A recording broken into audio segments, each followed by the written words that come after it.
चलिए जी, आज हम लोग जो है कि भूगोल का एक महत्वपूर्ण टॉपिक पढ़ेंगे।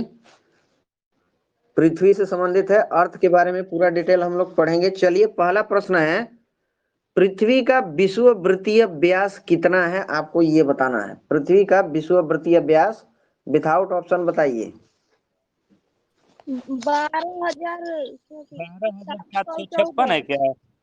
हाँ, बहुत सुंदर जवाब है सभी का। मैडम का भी जवाब सही है, सबका सही है। 12,756 किलोमीटर बोलना जरूरी है, ठीक है। किलोमीटर है, ये किलोमीटर, पृथ्वी का विषुववृत्तीय व्यास है। चलिए, पृथ्वी का ध्रुवीय व्यास कितना है? पोलर जो ये तो व्यास है 12,714, बिल्कुल सही जवाब है। 12,714 है पृथ्वी का ध्रुवीय व्यास, ठीक है। पृथ्वी का ध्रुवीय व्यास विषुववृत्तीय व्यास से कितना कम है? अगर हम दोनों का 42 किलोमीटर 42 किलोमीटर, ठीक है। 42 किलोमीटर सही जवाब है आपका। 42 किलोमीटर है। अगर हम बात करेंगे कि पृथ्वी पर कितना परसेंट जल है, तब 71%। बहुत बढ़िया। 51%। ये बराबर क्वेश्चन आते ही एग्जाम में, क्योंकि एग्जाम में सिंपल, मॉडरेट और हार्ड तीनों प्रकार के क्वेश्चन आते हैं और तीनों का रेशियो बराबर ही होता है, ठीक है। तो पृथ्वी पर 71% जल है और पृथ्वी का औसत घनत्व कितना है? 5.5 ग्राम पर सेंटीमीटर क्यूब है कि 6.5 ग्राम प्रति सेंटीमीटर क्यूब है? 5.5 ग्राम पर सेंटीमीटर क्यूब। हाँ, बहुत बढ़िया। 5.5 ग्राम पर सेंटीमीटर क्यूब है। पृथ्वी की गति हम बात करेंगे तो पूरब से पश्चिम घूमती है कि पश्चिम से पूरब घूमती है? पश्चिम से पूरब। हाँ, पश्चिम से पूरब पृथ्वी घूमती है, याद रखना। और शुक्र कैसे घूमता है? शुक्र पूरब से पश्चिम। पूरब से पश्चिम। हाँ, अपोजिट डायरेक्शन है शुक्र का, याद रखना। पूरब से पश्चिम घूमता है और पृथ्वी पश्चिम से पूरब घूमती है। पृथ्वी का अक्ष पर घूमना, जो अपनी धुरी पर पृथ्वी घूमती है, उसको क्या कहते हैं टेक्निकल भाषा में? परिक्रमण। परिक्रमण कहते हैं कि परिभ्रमण कहते हैं? परिभ्रमण। हाँ, परिभ्रमण कहते हैं। और इसको घूर्णन सिंपल भाषा में कहते हैं, परिभ्रमण करते हैं। और जो पृथ्वी सूरज के अगल बगल जो घूमती है, उसको क्या कहते हैं? परिक्रमण। परिक्रमण कहते हैं, याद रखना। पृथ्वी पर दिन और रात जो होता है, ये परिभ्रमण के कारण होता है कि परिक्रमण के कारण होता है? परिक्रमण। परिभ्रमण के कारण होता है दिन रात। परिभ्रमण, पृथ्वी अपनी धुरी पर घूमती है, घूर्णन करती है, इसी कारण दिन और रात होता है। अगर हम ऋतु परिवर्तन कहेंगे, ऋतु परिवर्तन किसके कारण होता है धरती पर? परिभ्रमण। हाँ, परिक्रमण, दोनों में अंतर है। दिन रात कहेंगे तो घूर्णन के कारण, परिभ्रमण के कारण। और ऋतु परिवर्तन जो होता है, ये परिक्रमण गति के कारण होता है। जो सूरज के अगल बगल जो पृथ्वी घूमती है, उसी के कारण ऋतु परिवर्तन होता है। कितना ऋतु है देश में? मुख्य ऋतु 4 3 4 है कि 3 है? 3 है। नहीं बताइए गर्मी, इनका सर्दी और रिसर्च। बारिश, 3 वो तो ये है, चौथा कहाँ से आ गया? बसंत सुनिए ना, ऋतु। बसंत बसंत ऋतु भी होता है ना। हाँ, वो अलग चीज है। ऐसे डिवाइड करेंगे तो 6 ऋतु हो जाएगा, ठीक है। अब मुख्य ऋतु 3 है। ओके, ग्रीष्म। चलिए अगला ठीक है। प्रश्न है, पृथ्वी 1 घंटे में कितना घूमती है? कितना डिग्री घूमती है? 15 15 डिग्री, 20 डिग्री? 15 डिग्री। हाँ, बहुत बढ़िया। 15 डिग्री घूमती है पृथ्वी 1 घंटा में। और पृथ्वी अपनी धुरी पर कितना झुकी है? 23.5 डिग्री या फिर 66.5 डिग्री? 23.5 डिग्री। बहुत बढ़िया। पृथ्वी अपनी धुरी पर 23.5 डिग्री झुकी है और पृथ्वी 1 घंटे में 15 डिग्री देशांतर जो है कि घूमती है। ये दोनों इंपॉर्टेंट है, इसका एप्लीकेशन भी है, ठीक है, याद रखना है। पृथ्वी के भूपरपट्टी में कितना परसेंट ऑक्सीजन पाया जाता है? क्रस्ट में, भूपरपट्टी में? 21%। नहीं नहीं, 21% वातावरण में पाया जाता है, ठीक है। अगर हम पृथ्वी की भूपरपट्टी में कहेंगे तो 46.8%, लगभग लगभग इतना परसेंट जो है ऑक्सीजन पाया जाता है। भूपरपट्टी का मतलब होता है पृथ्वी के क्रस्ट में, ठीक है। Outer most layer of the earth is called उसी को भूस्पर पट्टी कहते हैं, ठीक है, याद रखना है, क्रस्ट कहते हैं। चलिए, पृथ्वी गोल है, ये किसने कहा था सबसे पहले पृथ्वी गोल है? पाइथागोरस। ठीक है, पाइथागोरस ने कहा था पृथ्वी गोल है। और पाइथागोरस का नियम क्या है? एक मैथमेटिक्स में पढ़ते हैं ना हम लोग पाइथागोरस। जी सर। हाँ, और त्रिकोण वाला जो है ना, सर ए बी स्क्वायर बराबर बीसी का स्क्वायर AC स्क्वायर बराबर ना, AC स्क्वायर बराबर AB square plus AC BC का स्क्वायर, स्क्वायर। हाँ BC स्क्वायर, ठीक है। तो ये पाइथागोरस ही दिए हैं, वही पाइथागोरस बोले थे कि पृथ्वी गोल है, दोनों अलग अलग पाइथागोरस नहीं है, याद रखना है, ठीक है। पृथ्वी की सतह पर, पृथ्वी की सतह के नीचे का द्रवीभूत शैल क्या कहलाता है? मैग्मा। पृथ्वी मैग्मा कहलाता है। यही जब मैग्मा बाहर आता है ना तो ज्वालामुखी उसी को कहते हैं। ज्वालामुखी से क्या आता है बाहर? मैग्मा आता है, ठीक है। पृथ्वी और सूर्य के मध्य अधिकतम दूरी जो है कब होती है, किस तारीख को होती है, आपको ये बताना है। पृथ्वी सूर्य के मध्य अधिकतम दूरी 4 किस तारीख को जुलाई। होता है? अधिकतम 4 जुलाई। हाँ, अधिकतम 4 जुलाई या न्यूनतम 3 जनवरी। 3 जनवरी है। बहुत बढ़िया, सुंदर जवाब है आर्क मैडम का। पृथ्वी और सूर्य के मध्य अधिकतम दूरी 4 जुलाई को होता है, और पृथ्वी सूर्य के मध्य न्यूनतम दूरी जो है 3 जनवरी को होता है। तो जल्दी से ये बता दीजिए कि पृथ्वी और सूर्य के मध्य अधिकतम जो दूरी होता है, इस घटना को क्या कहा जाता है? उपसौर कहा जाता है कि अपसौर कहा जाता है? सर अपसौर कहा जाता है, याद रखना। अधिकतम दूरी को पृथ्वी सूर्य के बीच के अपसौर को कहा जाता है, और न्यूनतम दूरी को उपसौर कहा जाता है, ठीक है। दोनों में कंफ्यूज बिल्कुल नहीं होना है, बार बार एग्जाम ये क्वेश्चन एग्जाम में आता है, याद रखना। उपसौरिक एवं अपसौरिक को मिलाने वाली काल्पनिक रेखा क्या कहलाती है? उपसौरिक एवं अपसौरिक को मिलाने वाली काल्पनिक रेखा को क्या कहा जाता है? एप्साइड रेखा, ठीक है, एप्साइड रेखा कहा जाता है। चलिए, अगला प्रश्न है, पृथ्वी की अपेक्षा चंद्रमा का द्रव्यमान कितना है? पृथ्वी की अपेक्षा 1/6। चंद्रमा का द्रव्यमान कितना है? 1/6। नहीं नहीं, 1/6 जो है ना, ये आप देखते हैं कि अगर 1/6 द्रव्यमान हो जाएगा, मतलब अगर किसी व्यक्ति या किसी भी वस्तु को हम धरती से चंद्रमा पर ले जाते हैं, जैसे आपको ही ले जाते हैं, और आपका अगर वजन 50 किलो है, तो 50/6 हो जाएगा, कहां पर जाकर के?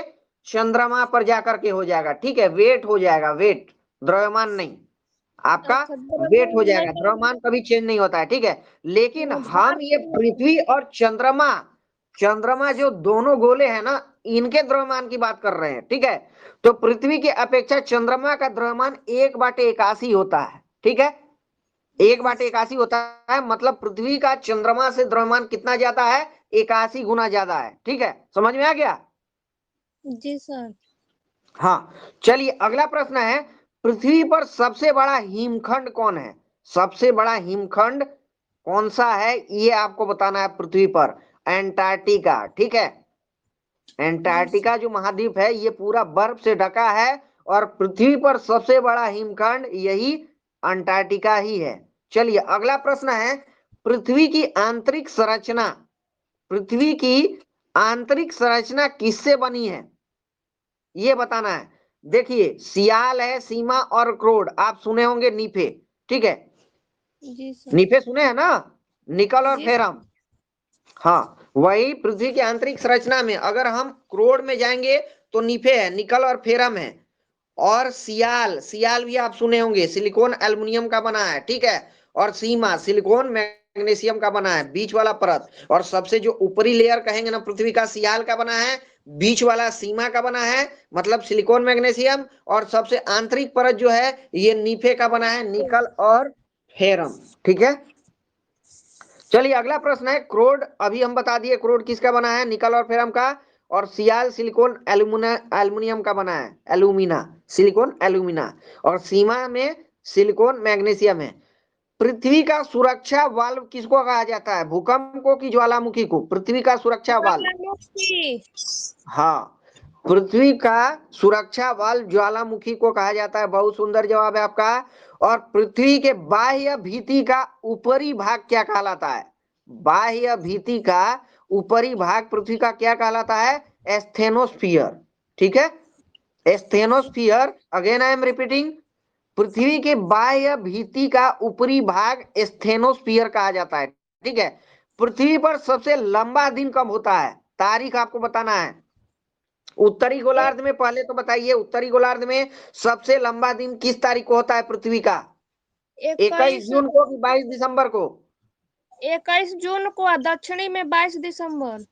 बहुत बढ़िया, पृथ्वी पर सबसे लंबा दिन 21 जून को उत्तरी गोलार्ध में होता है और 22 दिसंबर को दक्षिणी गोलार्ध में होता है। कंफ्यूज बिल्कुल नहीं होना है। और हम लोग किस गोलार्ध में आते हैं, उत्तरी गोलार्ध में कि दक्षिणी गोलार्ध में? उत्तरी सर, हम लोग दक्षिण उत्तरी में आते हैं, उत्तरी। हाँ, हम लोग उत्तरी गोलार्ध में आता है। भारत जो है उत्तरी गोलार्ध में आता है, ये भी आपको ध्यान रखना है। चलिए, उत्तर पूर्व। हाँ हाँ हाँ, ठीक है। अगर गोलार्ध की अगर सीधे सीधे बात करेंगे, कोई डायरेक्शन मेंशन नहीं करेंगे, तो उत्तरी गोलार्ध ही हो जाएगा। ठीक है, उत्तर पूर्वी गोलार्ध में अगर हम 4 डायरेक्शन कहेंगे ना तब आएगा। ठीक है, अलग अलग। चलिए, अगला प्रश्न है, पृथ्वी पर दिन और रात दोनों बराबर किस तारीख को होते हैं? 2 तारीख ऐसा है जिस दिन पृथ्वी पर दिन और रात बराबर होते हैं। दोनों तारीख आपको बताना है। 21 जून, 22 सितंबर। देखिए, 23 सितंबर और 21 मार्च, 2 तारीख याद रखना है। 23 सितंबर और 21 मार्च, ये ऐसे तारीख है पूरे 365 या 366 दिन के, जिस दिन पृथ्वी पर दिन और रात बराबर होता है। बहुत ज्यादा इंपॉर्टेंट है, 50 बार एग्जाम में ये क्वेश्चन यहाँ से सीधे सीधे आता है। पृथ्वी पर सबसे लंबा दिन 21 जून को होता है उत्तरी गोलार्ध में, और पृथ्वी पर सबसे छोटा दिन 22 दिसंबर को होता है दक्षिणी गोलार्ध में। ठीक है, और पृथ्वी पर दिन और रात बराबर किस दिन होते हैं?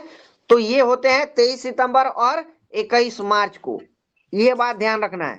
चलिए, अगला प्रश्न है, चंद्र ग्रहण जो होता है इसमें कौन किसके बीच में आ जाता है, ये आपको बताना है। चंद्र ग्रहण में सर पृथ्वी बीच में आता है। पृथ्वी बीच में रहता है, और सूर्य ग्रहण में चंद्रमा बीच में रहता है।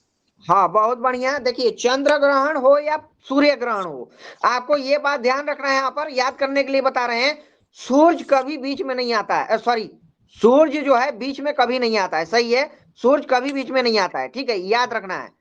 सूरज और चंद्रमा के बीच जब पृथ्वी आ जाएगा तो चंद्र ग्रहण हो जाएगा, और वही चंद्रमा बीच में आ जाएगा तो सूर्य ग्रहण हो जाएगा। सूरज हमेशा आउट, बाहर ही रहता है, याद रखना है।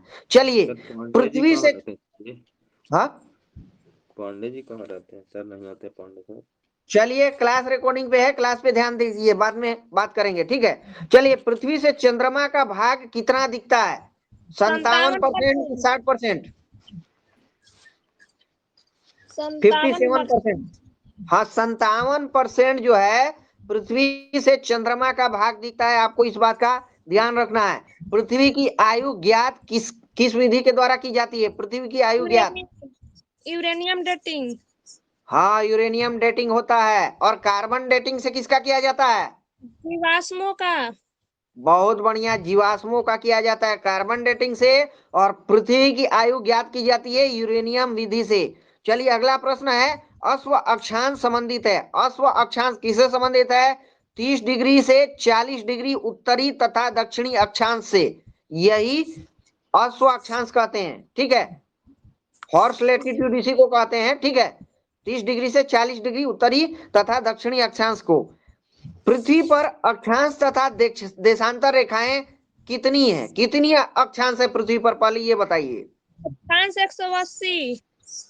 अच्छा, ठीक है, अक्षांश 180 हो गया, और देशांतर 360। हाँ, बहुत बढ़िया, 360। ठीक है, बढ़िया जवाब आप दे रहे हैं। 2 देशांतर रेखाओं के बीच की दूरी को क्या कहते हैं? 2 देशांतर रेखाओं के बीच की दूरी को क्या कहते हैं? गोरे। हाँ, बहुत बढ़िया, गोरे। तो फिर से हम यहाँ पर डेट दोहरा रहे हैं। जो डेट है वो बहुत ज्यादा इंपॉर्टेंट है। पृथ्वी पर सबसे लंबा दिन कहेगा तो 21 जून उत्तरी गोलार्ध में, और पृथ्वी पर जो है, और दूसरा जो है इसमें 22 दिसंबर को दक्षिणी गोलार्ध में। दोनों लंबा दिन है। और पृथ्वी पर सबसे छोटा दिन बताइए तो? हाँ, 22 दिसंबर को उत्तरी गोलार्ध में और 21 जून को दक्षिणी गोलार्ध में। ठीक है, हाँ, पृथ्वी पर दिन रात बराबर कब होता है? 23 सितंबर 21 और मार्च और 21 22 मार्च सितंबर को। 21 मार्च 23 और सितंबर। 22 हाँ, और अवसर की घटना कब होती है? 4 जुलाई को। अवसर की घटना हाँ। 4 जुलाई को और उपसर की घटना 3 जनवरी को होता है। ठीक है, 3 जनवरी अवसर का मतलब पृथ्वी और सूर्य के मध्य अधिकतम दूरी और उपसर का मतलब निकट पृथ्वि दूरी। और सूर्य के मध्य न्यूनतम निकट दूरी। ठीक है, और पृथ्वी की अपेक्षा चंद्रमा का द्रव्यमान कितना है? 1/81। हाँ, 1/81। इसका मतलब ये हुआ कि चंद्रमा के द्रव्यमान से पृथ्वी का द्रव्यमान 81 गुना ज्यादा है। ठीक है, और द्रव्यमान कम होता है कि नहीं होता है कहीं भी? नहीं, अपरिवर्तित रहता है। बहुत बढ़िया, द्रव्यमान अपरिवर्तित रहता है, इसमें कोई चेंज नहीं होता है, चेंज होता है वेट में। ठीक है, तो यहाँ पर हम लोग का इंपोर्टेंट टॉपिक ये पृथ्वी से संबंधित जितना प्रश्न था हम लोग कवर किए हैं और ये बार बार क्वेश्चन पूछे जाते हैं।